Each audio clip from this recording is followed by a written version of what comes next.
ദൈവത്തിൻ്റെ പരിശുദ്ധമായ നാമം മഹത്വപ്പെടുമാറാകട്ടെ. ദൈനംദിന അപ്പം എന്ന അനുദിന വചനചിന്തയിലേക്ക് ഏവർക്കും സ്വാഗതം. ഇന്ന് അവൻ നയിക്കും എന്ന വിഷയത്തെ ആസ്പദമാക്കി ചില കാര്യങ്ങളെ നമുക്ക് ചിന്തിക്കാം. അതിനാധാരമായ ഒരു വാക്യം വായിക്കാം. യിരെമ്യാവ് 31 അധ്യായം 9 വാക്യം. അവർ കരഞ്ഞും കൊണ്ടുവരും, യാചിക്കുന്നവരായി ഞാൻ അവരെ കൊണ്ടുവരും. അവർ ഇടറിപ്പോകാതെ നിരപ്പുള്ള വഴിയിൽ ഞാൻ അവരെ നീർത്തോടുകൾക്കരികെ നടത്തും.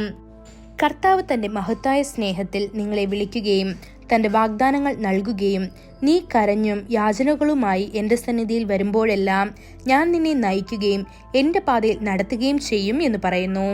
അവൻ നിങ്ങളുടെ എല്ലാ വളഞ്ഞ പാതകളും നേരെയാക്കുന്നു. വക്രജീവിതം നയിക്കുന്നവർക്കായി അവൻ അത്ഭുതങ്ങൾ പ്രവർത്തിക്കുകയും അവരെ നിവർന്നു നടത്തുകയും ചെയ്യുന്നു. അവൻ നിങ്ങളുടെ വീണ്ടെടുപ്പുകാരനാണ്. അവൻ നിങ്ങളുടെ ഇടയനാണ്. യിരെമ്യാവ് 31 അധ്യായം 10 വാക്യത്തിൽ അവൻ പറയുന്നു, ഒരിടയൻ തന്റെ കൂട്ടത്തെ കാക്കുന്നത് പോലെ അവനെ കാക്കും എന്ന് പറവീനെന്ന്. ഒരിക്കൽ ദാവീദ് ആടുകളെ മേയ്ക്കുമ്പോൾ ഒരു കരടി വന്ന് ആട്ടിൻകൂട്ടത്തിൽ നിന്ന് ഒരു ആട്ടിൻകുട്ടിയെ എടുത്തു. മറ്റൊരവസരത്തിൽ ഒരു ആട്ടിൻകുട്ടിയെ കൊണ്ടുപോകാൻ ഒരു സിംഹം വന്നു. എന്നാൽ ദാവീദ് തന്റെ ജീവൻ പണയപ്പെടുത്തി ആട്ടിൻകുട്ടിയെ അവയുടെ വായിൽ നിന്ന് വിടുവിക്കാൻ അവയെ അടിച്ചു. ആരെ വിഴുങ്ങാമെന്ന് അന്വേഷിച്ച് ചുറ്റി നടക്കുന്ന സാത്താനിൽ നിന്ന് തന്നെ വിടുവിക്കാൻ ശക്തനായ ഒരു ഇടയന്റെ ആവശ്യം അവൻ തിരിച്ചറിഞ്ഞു. അതിനാൽ അവൻ കർത്താവിനെ തന്റെ ഇടയനായി തിരഞ്ഞെടുത്തു. യഹോവ എന്റെ ഇടയനാകുന്നു, എനിക്ക് മുട്ടുണ്ടാകുകയില്ല എന്ന് പ്രഖ്യാപിച്ചു. ഇത് സങ്കീർത്തനം 23 അധ്യായം 1 വാക്യത്തിൽ നമുക്ക് കാണാൻ സാധിക്കും. എന്നാൽ പ്രപഞ്ചത്തിന്റെ മുഴുവൻ സൃഷ്ടാവായ കർത്താവായ ദൈവം നമ്മുടെ ഇടയനായിരിക്കുമോ? തീർച്ചയായും. കർത്താവായ യേശു തന്നെ പറയുന്നു, ഞാൻ നല്ല ഇടയനാണ്. നല്ല ഇടയൻ ആടുകൾക്ക് വേണ്ടി തന്റെ ജീവനെയും കൊടുക്കുന്നു.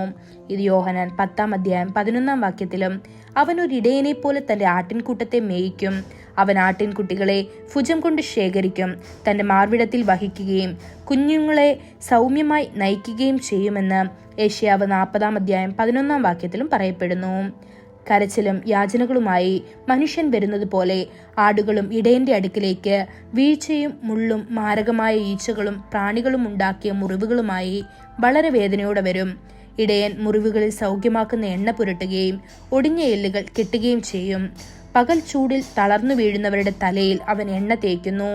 അവർ അനുഭവിക്കുന്ന വലിയ സന്തോഷവും വിടുതലും നിങ്ങൾക്ക് ഊഹിക്കാൻ കഴിയും. കർത്താവ് നിങ്ങളുടെ ശരീരത്തിന്റെ ഇടയൻ മാത്രമല്ല, നിങ്ങളുടെ ആത്മാവിന്റെ ഇടയനും കൂടിയാണ്. നിങ്ങളുടെ ആത്മാവിനും ശരീരത്തിനും ആവശ്യമായതെല്ലാം അവൻ നിങ്ങൾക്ക് നൽകുന്നു. നിങ്ങൾ വഴിതെറ്റിപ്പോകുന്ന ആടുകളെ പോലെയായിരുന്നു.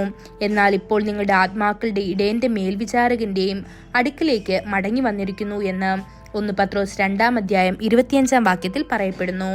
ദൈവമക്കളെ, നിങ്ങളുടെ ആത്മാവിൽ നിങ്ങൾ അസ്വസ്ഥരാണോ? നിങ്ങളുടെ ജീവിതത്തിൽ വല്ലാത്ത നിരാശയും സങ്കടവും ഉണ്ടോ? കരഞ്ഞും അപേക്ഷിച്ചും കർത്താവിന്റെ അടുക്കൽ വരുവേൻ. അവൻ നിങ്ങളുടെ ആത്മാവിനെ ആശ്വസിപ്പിക്കുകയും അവന്റെ നാമത്തിനു വേണ്ടി നിങ്ങളെ നീതിയുടെ പാതയിൽ നയിക്കുകയും ചെയ്യും. ഈ വചനങ്ങളാൽ ദൈവം നമ്മെ ഓരോരുത്തരെയും അനുഗ്രഹിക്കുമാറാകട്ടെ. കൂടുതൽ ധ്യാനത്തിനുള്ള വാക്യം ഉൽപ്പത്തി പുസ്തകം 49 അധ്യായം 24 വാക്യം. അവന്റെ വില്ല് ഉറപ്പോടെ നിന്നു, അവന്റെ ഭുജം യാക്കോബിൻ വല്ലവന്റെ കൈയാൽ ബലപ്പെട്ടു, ഇസ്രായേലിന്റെ പാറയായ ഇടയന്റെ നാമത്താൽ തന്നെ. ഇന്നത്തെ ബൈബിൾ വായന രാവിലെ ഹഗ്ഗായി 1-2 അധ്യായങ്ങൾ, വൈകുന്നേരം വെളിപ്പാട് 17 അധ്യായം. ആമേൻ.